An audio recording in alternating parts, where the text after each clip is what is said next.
truth in this inquiry, Your Honor. I do. The oath has been administered for the resource persons, Ms. Rabago, Mr. Tenido, Attorney Sanchez, and Ms. Villadere. However, Attorney Emily Torrentira refuses to take her oath, Your Honors. You said your piece. Thank Mr. you, Your Chairman. Honor. Congressman May I Paduano, ask you're the recognized. good attorney, what is your role in this? You are not invited, but Ito you na are naman invited siya, to oh. something and you never Oh, take. eto na naman siya. Nakialam na naman. Ha? Ang layo na nga ng upuan mo. Nakikialam ka na naman. Ano ba naman talaga gusto mo? O, tuloy. Your oath. Why? Counsel. What is your presence? Grabe, Mr. no? Chair, Your Honor, I am the Chief of Legal Affairs of the Office of the Vice President. So, I am here to represent the institution, Your Honor. so you are here to represent the institution. You should, before talking, you should take your oath. Because that is on record. You're a lawyer. You know that. Bastos talaga, no? Oo, kung sino man yung nagsasalita siya, bastos po talaga. You cannot speak unless until you take your oath. O, di pa alisin nyo. Huwag nyo pagsalitaan, paalisin nyo. Bakit inimbitahan nyo pa dyan? Oh, napakasimple na naman yun, boss. Kung ayaw niyang manumpa, dahil nga hindi naman siya kasali dyan, nagre-representa lang siya, paalisin nyo. Oh, wag nyo iimbestigahan. Wag nyo siyang tanungin. Napakasimple, no? Oh, kita nyo? Congressman Panggigipit. Paduano, duly seconded. Is there any objection? Hearing none, the motion is carried. And Diba? second, Mr. Chairman, I move that we excuse the good lady attorney in this room and to request the SAA to escort the good attorney outside of this room. So move, Mr. Chairman. Seconded. There's a motion. Nasupalpal kayo, no? Truth in this inquiry, Your Honor. I do. The oath has been administered for the resource persons, Ms. Rabago, Mr. Tenido, Attorney Sanchez, and Ms. Villadere. However, Attorney Emily Torrentira refuses to take her oath, Your Honors.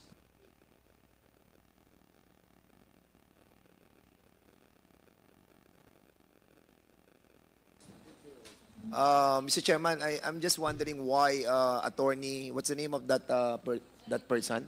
Attorney Emily. Emily Torrentira, Your refused to Honor. raise her hand for the oath taking. Can we ask her why she refuses to take her oath? May I, Mr. Chair? You can Your all sit down, Honors. ma'am. Upo na po. Thank you. Bakit Your daw po Honor. ayaw ninyo mag-take ng oath? No, Your Honor, I am not refusing to take the oath.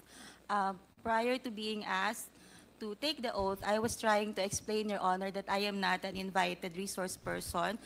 Second, that I have only been asked now to explain why there was no receipt for subpoena for the persons who are not present here.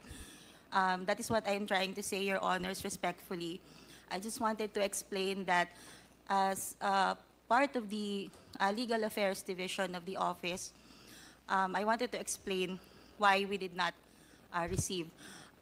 In accordance with the rules governing inquiries in aid of legislation, wherein the rules of court suppletorily applies, Rule 14 in relation to Rule 21 of the Rules of Court, Your Honors, personal service must be made to resource persons who are being issued subpoena. With that, Your Honor, they being not present in the office at that time, no person can receive on their behalf, and hence, there will be no proper service. Respectfully, Your Honors. Nasupalpal na si Dan dito, ha? Binasahan na po ng saligang batas. Abogado yung katapat, eh. We accept that that guidelines, no, that you mentioned a while ago. But you all know that this is an aid in aid of legislation, and the reason why. Boss. Hindi ka abogado. Wala kang alam. Abogado katapat niya, eh. Alam niya kung manunumpa siya o hindi. No, respetuhin mo. Ikaw wala. Gumagawa lang kayo in aid of legislation. Pero, yung katapat mo, may alam sa batas, kaya hindi siya nanumpa. Yun lang yun. Ha? Huwag lokohin ng taong bayan, kuya. Invitation to the office of the president we discussed this lengthily already. And the testimony of Attorney Lopez is so important to us. And also si Pajarda. And I think, Mr. Chairman, with this kind of explanation that being manifested by Attorney Tolentino, as much as we accept that that premise of her, but somehow we are all guided with moral decency, no? That somehow, sana Mr. naman, Chairman. Somehow na naman. dito, kahit Nauutal na naman, may sumasaklolo. At tuloy. nasabihin po natin that, yun nga po, ito po yung sinasabi nung inyong minention a while ago, but I think daw. somehow sa akin personally that is not accepted. Para sa'yo. Diba? Eh, abogado nga yung katapat mo. Marunong, may alam sa batas. Ikaw, nag-aalam-alaman lang naman, di umano. O, tuloy. And isang tanong lang, attorney. Have somebody told you not to accept all those invitations?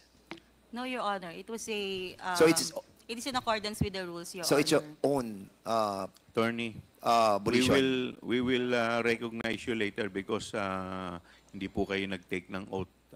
Okay na po. Mr. Chairman. You've already said your piece. Thank Mr. you, Your Chairman. Honor. Congressman May I Paduano, ask you're the recognized. good attorney, what is your role in this? You are not invited, but Ito you na are naman invited siya, to oh. something and you never Oh, eto na naman siya. Nakialam na naman. Ha? Ang layo na nga ng upuan mo. Nakikialam ka na naman. Ano ba naman talaga gusto mo? O, tuloy. take your oath. Why? Counsel. What is your presence? Grabe, Mr. no? Chair, Your Honor, I am the Chief of Legal Affairs of the Office of the Vice President. So, I am here to represent the institution, Your Honor. so you are here to represent the institution. You should, before talking, you should take your oath. Because that is on record. You're a lawyer. You know that. Bastos talaga, no? Oo, kung sino man yung nagsasalita siya, bastos po talaga. You cannot speak unless until you take your oath. O, di pa alisin nyo. Huwag nyo pagsalitaan, paalisin nyo. Bakit inimbitahan nyo pa dyan? Oh, napakasimple na naman yun, boss. Kung ayaw niyang manumpa, dahil nga hindi naman siya kasali dyan, nagre-representa lang siya, paalisin nyo. Oh, huwag nyo iimbestigahan. Huwag nyo siyang tanungin. Napakasimple, no? That's the rule, internal rules of this house. And the- Gumawa ng sariling rules. You cannot speak unless you take your oath. Or else, I will move to excuse you. In this room. Huwag kang pasindak, ate. Your Honor, if Yan. I may, Mr. Chair. Point of order, Mr. Chair. Mr. What is, Chair, what is your point of order? yeah, I take the position of Congressman Paduano. Kampihan I naman. don't know why she's here. Has she forwarded any explanation written as to her attendance? Hindi, Mr. Comsec. Chairman, Mr. Oh, Chairman. ayan na. Oh, naguluhan na sila. Kakampihan na naman sila. Galing, no? A while ago, she was trying to tell us that she is the representative of the Office of the Vice President. And if you are the representative of the Vice President, you have this reason to take your oath. No. Wala kang alam sa batas, kuya. Mr. Chair, before we can even proceed to asking her to take her oath, has she communicated officially to the committee that she is indeed representing the Office of the Vice President? Is there any letter that whereby Attorney Tolentino is given authority to represent the Office of the Vice President, COMSEC? None, Your Honor. Did you submit your authority? If I may, Your Honor, Yes, respectfully. please. Mr. Chair, can we just call for a... Ginugulo nila yung abogado. Kausapin muna natin kung ano ba talaga kasi... 5 minutes suspension is declared by the chair. Mr. Chairman, Oh, yun na naman siya, oh. Oh, napahiya na. Ha? Eh, galit na, oh. Oh. Bakit kailangan manggigigil, oh? Sinuspend, no? O, kita nyo? Nag-acting-acting na naman siya, oh. O, lakihan natin, no? Kita nyo, oh. Oh. Wala kang alam, oh, tanda, kaya hindi ka pwede magaganyan-ganyan. Abogado ho ang kaharap nyo. Kayo ay nagpipiling-pilingan lang. Kaya hindi nyo matatakot yung abogado. Ngayon, oo, umaakti na naman kayo, kaya nyo silang manipulahin. Oh, yan naman siya, oh. Hindi na sila nadala, no? Gigil na yung mga taong bayan sa kanila. O, kita nyo. O, ayan. Papakampi na naman yung isa, oh. Papakampi, di ba? Nako po, Diyos mio, Marimar. Ibang klase talaga dito, pagdating sa kamera. Hindi nyo ho maloloko ang mga marurunong sa batas. Kaya lagi natin sinasabi, ibang may alam. Pinapasumpa siya, pinapa-oath siya. Hindi siya oath. Bakit hindi naman ako kasali sa investigasyon eh? Ako po ay pumunta rito para i-represent ang mga yung mga pinatawag nyo. Ibig sabihin, siya lang po ay representante. Kumbaga sa husgado, sa hukuman, siya po ay isang abogado. Oo, pagtatanggol niya ay nasasakdal. Ayan na. Ba? Ganyan po sila kagaling. Wag mong pilitin mag-oath. Bakit? May bala ka na naman, pasusumpain daw. Sino yan? Si Hidwano. Grabe, ibang klase. Kayo mag-aaway dyan, Ayaw ng isa, gusto ng isa. Diba? Galingan nyo. Galingan nyo para mapasumpa nyo. Hindi yan susumpa. Tignan na lang natin sa video, Ito po ay napakagaling ng ginawa ng isang abogada, no? Na sinupalpal itong mga tuwadkom, kung sino yung mga nandiyan. Bakit ako susumpa? Hindi naman ako kasama sa pinatawag nyo. Bigyan nyo ako ng letter na ako rin ay isang resource person. Inaakusahan nyo. Dito po, dumalabas, resource person yung mga pinatawag. Pero kita nyo sa mga itsura, postura ng pananalita, para hong akusado yung mga taong pinatawag nila. Di ba? Ayun na. Committee hearing resumes.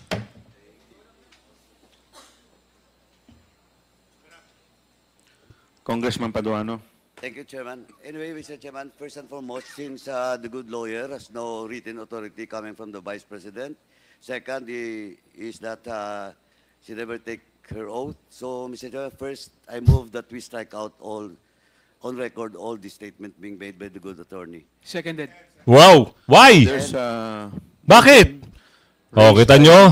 Panggigipit! Duly seconded. Is there any objection? Hearing none, the motion is carried. And Diba? second, Mr. Chairman, I move that we excuse the good lady attorney in this room and to request the SAA to escort the good attorney outside of this room. So move, Mr. Chairman. Seconded. There's a motion. Nasupalpal kayo, no? Nasupalpal kayo, hindi nyo kaya si attorney. The good attorney from this room, which is duly seconded. Is there any objection? Hearing none, the motion is carried. Mr. Chair, if I may respectfully request... You're out of order. You're not recognized. Bastos! Diba? Sila pa rin ang namamayani dyan. Diba? Kabastusan po ang ginawa niyan. Ay, paano na ngayon ipagtatanggol yung yung ibang nasa OBP na pinatawag? Suspend ko na lang. Your Honor, 1 minute suspension. Hindi pinakinggan. Yan po ang ginagawa. Wag! Wag!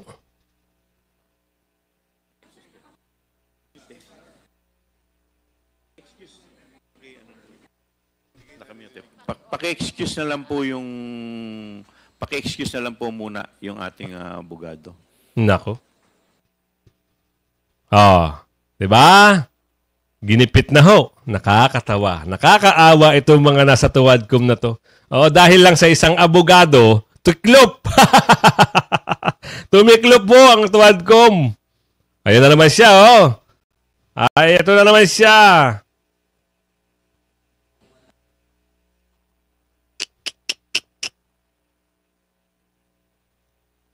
Nataranta sila kaya kay attorney, Supalpal. Nasupalpal kay attorney. Ang galing talaga ng ano, no, may alam. O yan o, si attorney o. Kasi, masusupalpal sila. Mag-oath ka. No, hindi ako mag-oath. Bakit ako mag-oath? Hindi naman ako, resource person. Representative lang ako. O, tuloy nyo na. Oo, mga magagaling kayo dyan. Di mo mano. Yan kitang-kita. Ano naman kaya? Sino naman kaya pagdidiskitahan nila? Pahiya, no? Ang dami nila. Talo sila sa isang abogada. Di ba? Isang abogada lang pala ang katapat nila. Nakakahiya kayo. Ano naman? Sino naman ngayon ang gigisahin nyo? Tingnan natin kung sino naman kaya ang gigisahin ito. Kaya sabi ko, tandaan nyo yung pagmumukhaan yan. Sino ba yan? Isang taga Marikina. La Union ba ito? 2 taga Maynila. Isang taga Quezon, Lucena ba yan? Isang taga Laguna. Sino pa?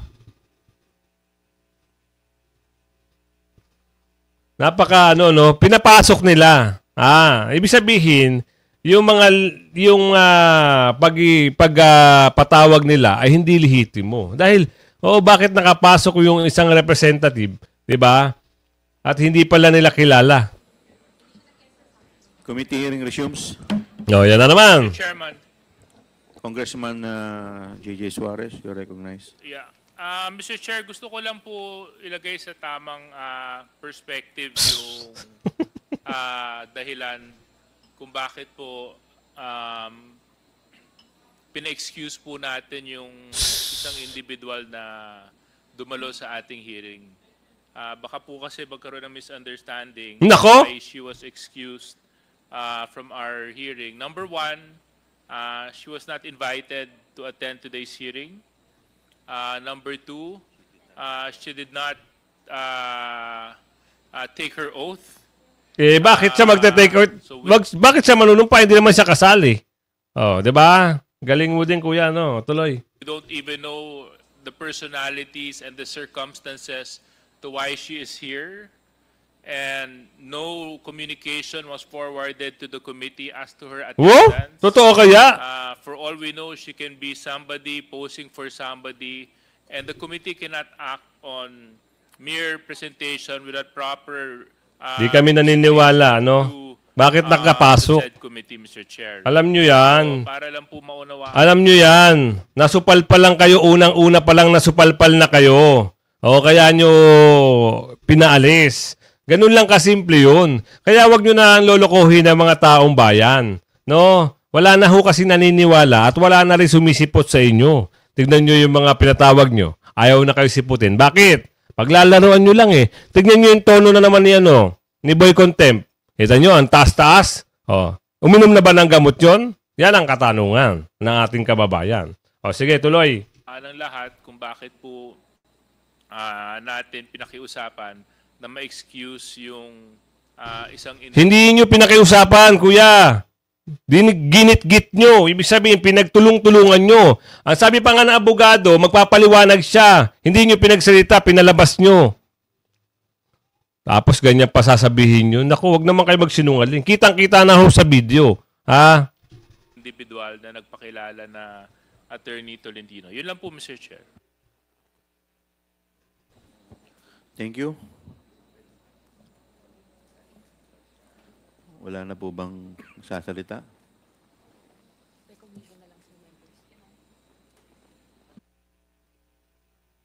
Comsec? Chairman, permission to excuse. Chairman, permission to excuse. Yes, this, Congressman Paduano, your excuse. Thank you. Baka naman puntahan mo, sundan mo na naman doon, Guys, nagpaalam. Excuse daw muna. Baka mamaya sundan na naman si attorney doon, Naku po, Diyos mio Marimar. Alam na natin mga karakas nito mga to eh. Tuloy. Honorable Joseph Jojo Lara from the 3rd District of Cagayan and Deputy Majority Leader Honorable Frances Pumarin from the 3rd District of Quezon City. Thank you, Your Honor. Thank you. We will now proceed to the I will recognize you later, but we will proceed to the item in our agenda. Pagsalitain mo si Pamarin. Oo. Ano naman? O sige, tignan natin kung ano na naman agenda nila. Good morning. Once again, we are here today in the 5th hearing of the House Blue Ribbon Committee for the continuation of the deliberations on the following matters. Number 1, privilege speech number 379 of Congressman Rolando Valeriano on September 3, 2024 on asserting the power of the purse of Congress. And 2, the motu proprio inquiry on the manifestation of Representative Jingy Luistro during the budget hearing of the Department of Education before the House Committee of Appropriation on September 2, 2024. Our ongoing inquiry was propelled by Representative Valeriano's demand to look into the Vice President's non-transparency and refusal to answer questions by the legislative on her utilization of public funds entrusted to her office, and the observation manifested by Representative Luistro concerning issues plaguing DepEd's budget utilization. Unfortunately, in the past 4 hearings of the Blue Ribbon Committee, all of the public officials involved in the utilization of public funds in the OVP, including confidential funds that were granted to it in 2022 and 2023, have not graced us with their presence. Nevertheless, we have diligently inquired into and examined available documents from the COA, DBM, and other government agencies in our past 4 hearings, and we are fortunate that other public officials from DepEd, COA, DBM, BTR, and even the AFP have provided valuable assistance as resource persons in our investigation to help us piece together and verify how public funds have been used in the DepEd and the OVP. Nako. Yan lang ang alam nyo imbestigahan, kuya. Tanungan ukol sa pinagamitan ng ating public funds. Nako po. Ang mga dokumentong nakalap natin ay hindi pa lubusang naipaliwanag. Halimbawa, kapansin-pansin na sa mga liquidation report ng confidential funds ng OVP ay pinalalabas rito na may confidential funds na napunta umano sa provision of medical and food aid bilang rewards. Nahigit or iba pa sa mga nire-report na medical at food aid ng OVP, ng DepEd, na may ginamit na confidential fund sa mga youth leadership summits. Kahit ano na ang sabihin nyo dyan, kuya, wala na ho maniniwala. Konting porsyento na lang ho ang naniniwala sa inyo. Dahil lumalabas dyan sa mga pag-uusap nyo dyan, sa hearing nyo dyan, di umano, ay patungkol lahat sa pamumulitika. Di ka nga. Sabi nga ng ating kababayan, oo, lahat yan propaganda. Lahat yan related yan sa 2025 midterm election. So, kita nyo, base doon sa video na napanood natin, kanina lang, oo, representative pinasusumpa, ayaw. Napahiya ngayon. Sino napahiya ngayon? Sila. O, in-strike out. O, nagsasalita yung abogada, si Atty. Tolentino, kung naalala nyo yung pangalan, ayaw rin pakinggan. So, biglang kinik. Hindi ho maganda. Oo, ganyan sila. No? Kung gusto nilang gawin, ginagawa nila. Pero kung hindi nila mapapakinabangan, sinisipa nila. Kung mapapakinabangan nila, kinukup-kup nila, di umano. Nakakaawa na lang yung mga ating mga kababayan na nasasangkot dito sa mga patawag, napapahiya. Ika nga, sabi nga ng isang abogado, nag-comment sa akin, napapahiya na tuloy ang hukuman. Hindi ganyan ang hukuman. Kaya marami ang natatakot na sa hukuman. Akala nila, ganyan ang ginagawa sa hukuman. Pambabastos, panggigipit, yan po ay isang hindi, sabi doon na nag-message sa akin, hindi ganyan. Kaya sana, maging maayos. Sa ginagawa nitong mga to, natatakot tuloy yung mga taong bayan. Ayan, nililiwanag hulang natin. Sa hukuman po, hindi ho kagayang ganito. Wala hong pambabastos at panggigipit. Diba? Marami hong nakakita. Yun pa ang kagandahan. Marami ang nakita. Magagandahan dahil maraming nakakaalam ng ginagawa nitong mga tuwadkom. Ang kapangitan ho ay napapahiya naman yung taong kinakausap, hinuhusgahan, tinatanong na hindi related sa mga tinatanong nila. O, tuloy!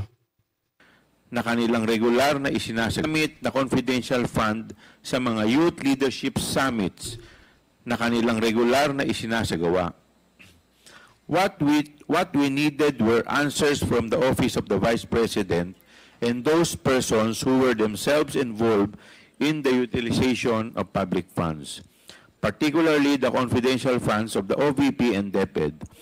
Makilang beses nilang iginigiit na nakasaad na ang kanilang mga paliwanag sa mga dokumenteng isinumite na nila sa COA.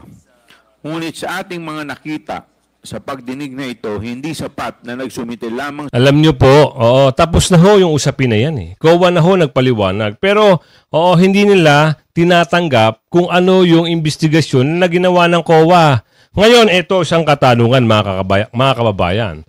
Oo, baka ho pagdating ng panahon, itong mga ito, siyempre COA, di ba? Ikaw oo, nung nakaraan, nandiyan ka sa kamera, ginigipit nyo kami. Ngayon ito, pag kayo ngayon inaudit ng COA sa mga kasinungalingan nyo at ginagawa nyong, sabi nila, pandodorobo, tinatago nyo yung investigasyon sa pagnanakaw ng pondo di umano, mamaya, abangan nyo yung balik ng COA. Kanino? Sino-sino ba yung nandyan? Ano mga pangalan yan? Abangan nyo. Yung mga taga-COA na yun, hindi na ho mawawala yan. Dahil dyan na ho talaga ang kanilang trabaho. Kayo ho, pagkatapos ho ng termino nyo at matalo kayo di umano, baka halongkatin din ng COA at kayo ay makasuhan di umano. Kaya wag ho masyadong diin ng diin. Diba? May mga bagay na isipin nyo na paniwalaan nyo yung COA kasi trabaho nila yan Ang trabaho nyo lang dyan ay yung aid of legislation. Pero wala hong nakikitang ganun Ang ginagawa nyo, aid of accusation. Diba? Tama-tama. Kung kayo ay naniniwala dito sa mga pinaggagawa nitong mga tuwadcom na gumagawa daw sila aid of legislation, type nyo sa comment section. Kung hindi naman, ako po, hindi po kami naniniwala dyan. Diyos ko, grabe ho ang pangigipit na ginagawa niya mga yan. Ayan ang katunayan, di ba? Edi type nyo dyan. Hindi na kami naniniwala dyan. Puro palabas lang yan. Sabi nga, teleserye. Teleserye ng kamera. Di umano. Eto, tuloy. Sila ng mga dokumento sa COA. Lalong-lalo na kapag ang mga dokumentong ito mismo ang kino-question or hinahanapan ng paliwanag. There are questions that the documents themselves can't answer. This is why we need the presence of these officials. Sila lang po makakasagot sa mga katanungan natin. Nais nating maging patas. Ang alin? Maraming pagkakataon na ang binibigay sa OVP, more than sufficient opportunity, ika nga. Ngunit hindi naman napapalampas ang anumang pagharang sa lehislatura na alamin kung saan ginastos ang pondo ng bayan. Sinagot na nga. Hindi pa ba kayo? Di ba sinagot na? Oo. Meron ng report, COA report, sinubmit na sa inyo. Kayo lang ang hindi naniniwala. Pero ang taong bayan, naniniwala ho. Bakit ba ayaw nyo tanggapin? Yan ba ang utos sa inyo, di umano? Na talagang ipitin para gawa ng kaso at ma-impeach? Subukan nyo nga ihain yung impeachment para magkaalaman, sabi dito ni Aling Brida. Si Aling Brida po ay isang nagko-comment sa atin, galit na po. Alam nyo bakit? Sabi niya, hindi kayo matapos dyan sa COA. May report na, sinabit na ng mga abogado ng COA. Pinatawag nyo na, isa lang ang sinasagot. Konkreto, detalyado, lahat. Kayo paulit-ulit kayo, sinasabi nyo dyan na iba-iba ang sinasabit, hindi kayo makapaniwala. Diba? Totoo. Ayun ang sinasabi ko sa inyo. Maniwala kayo. COA yan. Tuloy. Ay pinatawag po natin uli ang mga concerned officials ng OVP, pati ang Special Disbursing Officer ng DepEd na si Edward Fajarda, upang magbigay linaw sa mga dokumentong nakalap ng ating investigasyon. Sa araw na ito, hindi po muna tayo nag-iimbita ng ibang resource person at nang mabigyan natin ng sapat na oras ang lahat ng mga katanungan sa mga pinatawag natin ng mga officials ng OBP. At magkaroon din sila ng sapat na oras para sumagot sa ating mga katanungan. Maraming salamat po. Hanggang kailan pa kaya itong investigasyon na ito? Di ba? Matuloy. We will now proceed to the... Mr. Chair. May na naman. Yes, May I be Congressman recognized, Jill. Mr. Chair? Recognize. Before we proceed with our deliberation, may I just raise this concern, Mr. Chair? On our agenda for today, item number 3, number 2, which refers to the motu proprio inquiry or inquiry on the manifestation of Representative Jervil Jinky Beatrix Luistro, was made on September 10, 2024. And I am certain, Mr. Chair, that this is a result of a typographical or clerical error, which was indicated in today's agenda. Given that, Mr. Chair, may I ask that the agenda be amended to correct this typographical or clerical error and reflect the actual and true date in accordance with Section 106 of the Rules of Procedure of the 19th Congress, which states, when any matter is under consideration, a motion to amend and a further motion to amend the amendatory motion shall be in order. I so move, Mr. Chair. Is there any second to the motion? Duly seconded. Is there any objection? Hearing none, the motion is carried. Again, Mr. Chair, in addition, considering that there's this clerical error in relation to Scripted, today's no? agenda, I move that my motion be extended to all agenda. Pinabasa. For transcript of proceedings for these proceedings of the Committee on Good Government and Public Accountability. In particular, Mr. Chair, I move that the committee secretary review the agenda and transcript of proceedings dated September 18, September 25, October 17, and November 5. To be precise, Mr. Chair, I am asking that any reference to the date of Congressman Luistro's manifestation subject of the motu proprio inquiry be reflected as having been made on September 2, 2024, the actual date of the Committee on Appropriations budget deliberation, and not September 10, 2024, or any other date. I so move, Mr. Chair. Sila lang may karapatan Is magbago. there any second to the Oo. motion? Second, Mr. Chair. Duly seconded. Is there any objection? Hearing none, the motion is carried. So yan ha, kung hindi ka pa nakasubscribe sa ating channel, pasubscribe na lang po at hit mo na rin yung bell para updated ka sa ating mga video. Yan, magandang araw at mabuhay kayong lahat. Bye-bye. Proceed to the interpellation proper.